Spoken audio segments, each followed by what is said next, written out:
With our scene file set up, we are now ready to begin creating some various poses.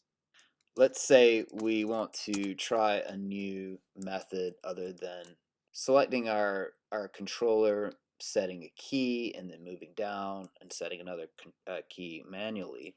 We can use what's called Autokey. It's down here in the bottom right hand corner, represented as this sort of looping arrow. If you select it, it turns red, and that means Autokey is set. With Autokey being set, now all I have to do is create my first keyframe, and you can see down here, frame 1, I've set a keyframe. And if I go down to my next position that I want to start working with, all I have to do is move that controller, and you can see in the graph editor here, as well as in the time slider, there's an auto key has been set, for example, on the vertical axis there. So I didn't have to push any kind of keying buttons to get that key set once I set my first key. The thing to remember here is it's only keying the controller that I've set a keyframe for. So you have to remember that when you're working, you can't just start posing other controllers and not set a keyframe and then expect it to move.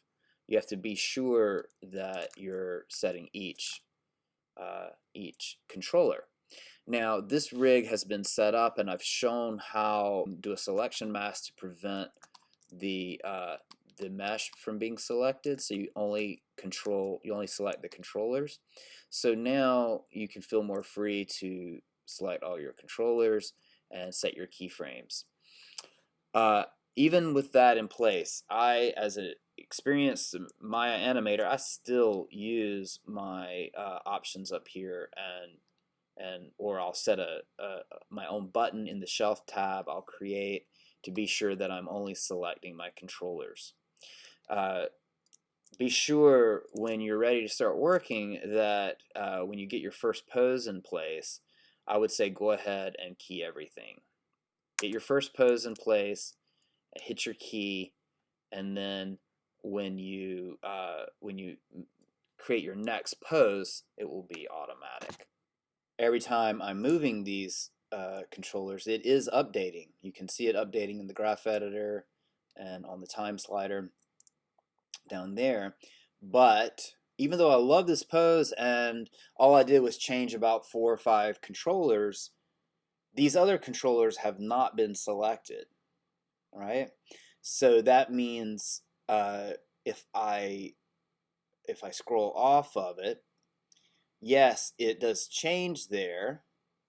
It changes into that pose, but if I go down to my next pose and I forgot to key all of my keyframes, and I start messing with another controller down here,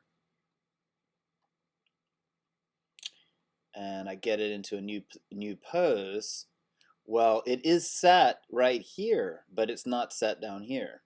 That's why when you're using Autokey, you need to be sure you're keying everything unless you're doing a transition between poses. So it kind of, I mean, forget this controller right here, but otherwise it kind of looks good the way she's sliding up. Just the upper body and the arms look believable because she's now sliding up into a new position.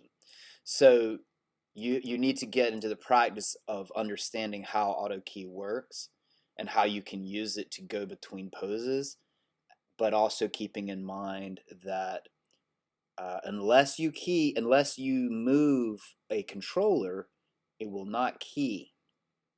So now let's say I only want to move this controller here.